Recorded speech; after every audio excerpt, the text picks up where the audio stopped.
After completing the community center in the first year of Stardew Valley, I set my sights on an even greater challenge: perfection. And with Willie's boat now repaired, I can really start to work towards that goal. The 21st of spring starts with a visit from Gus, who says some stuff about community and sauce before gifting me a mini jukebox and a recipe to make more. Once the most essential chores are done, I run to Clint's to grab my iridium pickaxe. Then it's off to the beach. Willie's boat is looking good as new thanks to yours truly, but I still have to pay 1,000 gold for a ticket, of course. Come on, surely the first ride or two should be on the house after all I've done. In any case, it's definitely still worth the extra charge, as soon I find myself on Ginger Island. The first thing to catch my eye is a young boy perched up in a tree. He startles when I draw near and disappears down a path to the east. The paths west and north are blocked off anyway, so I follow the kid into the jungle. The terrain there is teeming with weeds and fiddlehead ferns, but the most interesting thing that I find is a golden walnut, the first of many. I wander into the tree hut, where I determine that if I make friends with the parrots by giving them these special walnuts, maybe this kid will talk to me. So I explore the jungle and then make another attempt at exploring the rest of the island. The little floating calcifer that was blocking one of the paths now flits away, so I take that as a sign to head north. After I dig a walnut out of a suspicious-looking stone circle, I start digging anywhere that looks like it could have more.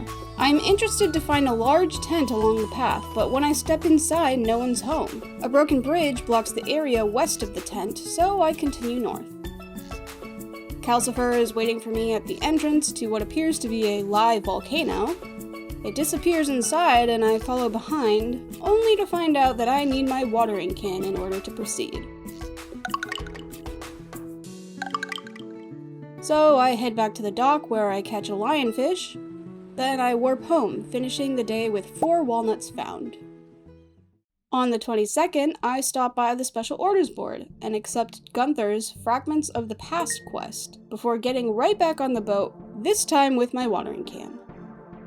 When I return to the volcano, I mine a mineral called cinder shards out of some nodes there. While I'm using my watering can to create a bridge across the lava, I notice a weird frog lizard thing swimming in it. I chase after it and discover a secret exit, which leads me to 2 more walnuts. The tiger slimes here are pretty tough, but hey, if they're gonna drop tree saplings all casual-like, I don't mind taking the time to kill them. It also turns out that Calcifer only lured me here so he and his buddies could try to murk me. I get 3 more walnuts from taking them out, 1 from these metal crates that have a random chance of turning into murderous robots, and another from a chest. I also discover that Ginger Island has its own version of secret notes, and that the volcano has iridium that will never turn out to be a crab. At the end of the day, I warp home having found a total of 11 walnuts. On the 23rd, my greenhouse is close enough to being synced up, so I harvest everything that's ready. There's also pickled kale ready, so I take care of that before heading back to the island. I pay one of the parrots to wake the turtle blocking the path to the west, which leads to an area with a very familiar layout. In addition to the new farmland, I find a beach with mussel-filled rocks, a shipwreck, and tide pools. It's about then that I realize the coconut trees actually have coconuts on them, and that Ginger Island isn't just a name. I find more tiger slimes in a little mahogany grove, and way on the northwest corner is a door with a walnut on it. It's locked when I try to open it, and a strange voice tells me I have to find 100 walnuts to get in.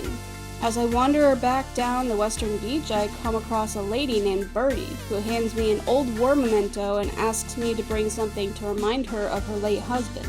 After cleaning up the island farm a bit, I realize that I've got enough walnuts to unlock the bridge by the big tent.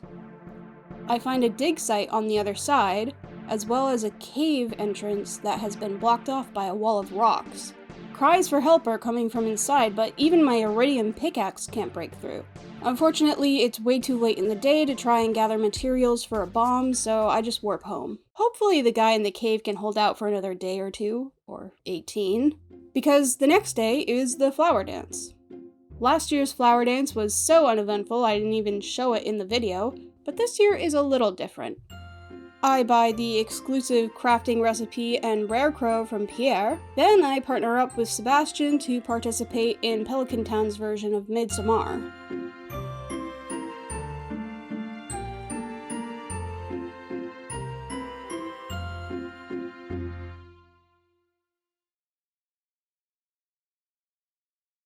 On the following day, I work on expanding the greenhouse a bit more and order an axe upgrade from Clint. I give Kent the war memento and Gus the tomato salt before heading to the mines. I'm in need of more stone and coal to make more jars. Speaking of which, wine and pickles are ready when I get home, but I don't get around to refilling them before I have to get to bed. I harvest a load of kale on the 26th and get to refilling the jars and kegs. It's Pierre's birthday, so I bring him a gift. And I also stop by the sewers to buy another sprinkler from Krobus, as well as the star drop that I've been eyeing for a while. Then I return to the mines for more stone and coal, and end up getting a prismatic shard from one of the slimes there. On the 27th, my iridium axe is ready, so I pick it up from Clint and head off to the desert. There, I gift Sandy a daffodil and trade her the Stardew Valley rose for a TV remote. Then I buy a few starfruit seeds in preparation for the coming season, before putting my new axe to work, cutting down every full-size tree available. I also use a secret note to find a strange doll there. Once I'm home, I have a little bit of time left, so I wander up the mountain in search of more wood. That gets derailed when I find Sebastian on his motorcycle. He tells me to hop on and takes me to this cliffside veranda. There before us, looking like a chunk of an alien planet, is a skyline I know all too well, Zuzu City. It's strange, seeing it from this distance. Like, I'm looking at what my life could have been if things had gone differently. It's sad in a way. And Sebastian says he feels the same. But also that he's happier living in the valley now. He admits that he doesn't normally take girls here, but that I'm different somehow.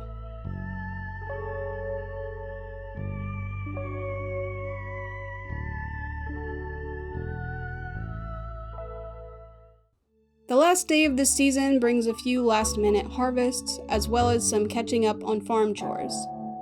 I end up just barely missing Clint, seriously, why does he close so early?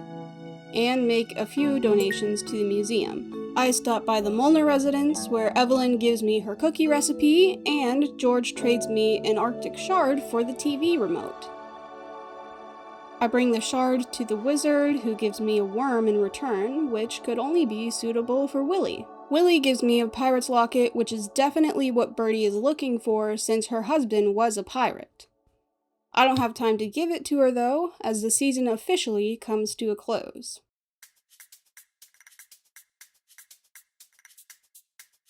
As usual, I begin the season by cleaning up debris on my field before heading to Pierre's for seeds. However, when I walk into the store, I black out for a moment and find myself in Pierre and Caroline's bedroom, where I uncover Pierre's secret stash. I am so mortified by my own uncontrollable urge to snoop around in people's private quarters that I promise to keep Pierre's secret. I buy a variety of summer seeds and deliver the sashimi Pierre put out a request for. Back at the farm, I use all the mussels I got on Ginger Island to make some quality fertilizer. I managed to get all the crops in my main field planted and watered, but it gets too late to execute my plan for the melons.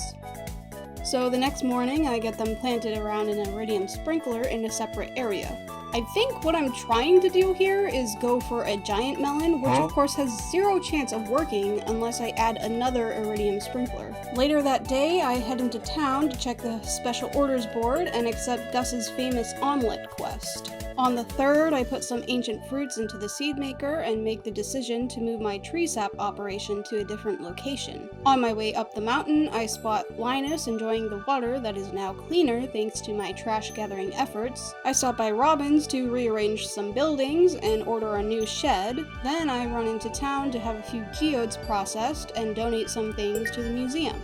And on the way home, I check my progress on monster slaying. In the afternoon, I go back up the mountain to plant some oak and maple trees by the railroad. Then I head all the way to Marnie's to give Jess an iridium rabbit's foot for her birthday.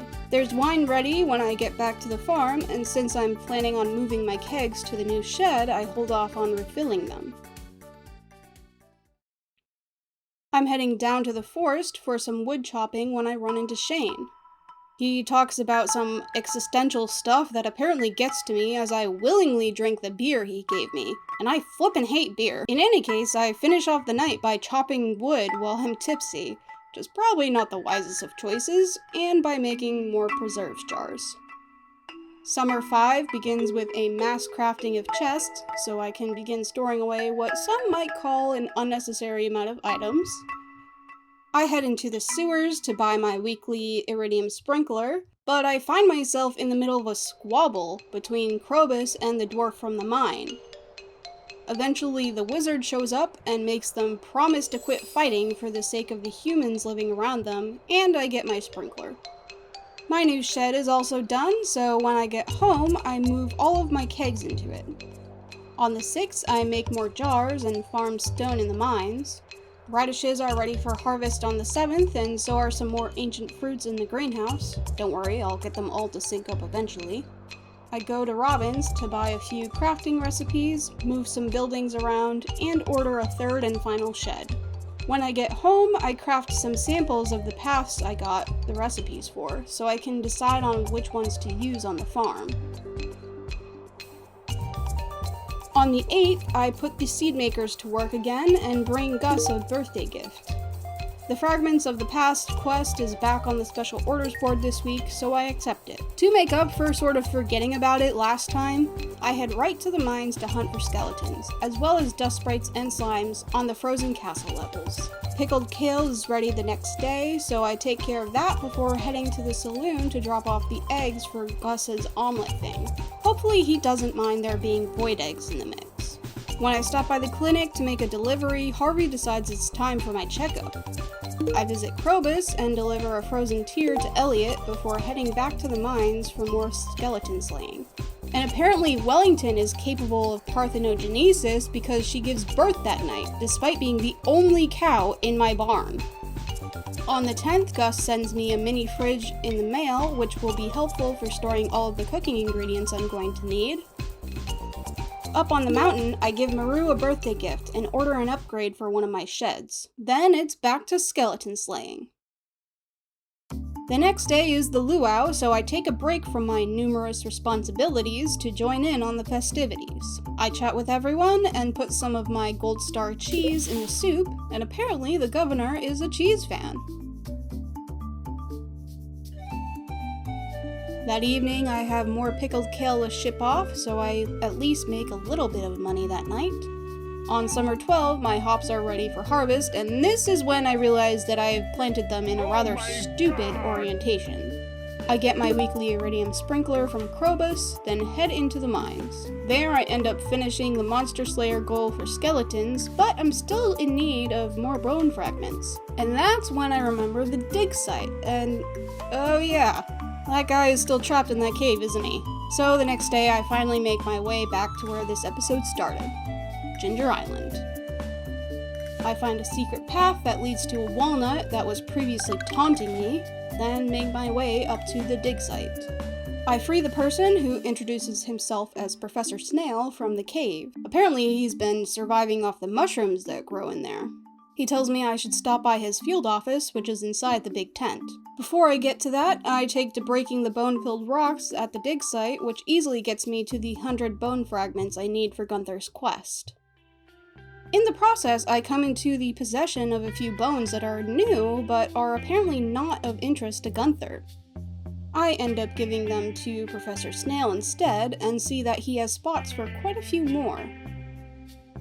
I find 2 more walnuts, one from exploring the dig site and another that I'm able to shoot out of a tree with my slingshot. And last but not least, I head to the western shore to give Birdie the pirate's locket. It turns out that it actually did belong to her husband. In her gratitude, she gifts me the crafting recipe for fairy dust and 5 whole golden walnuts. And with that, she commits herself to living out the rest of her days guarding her husband's bones.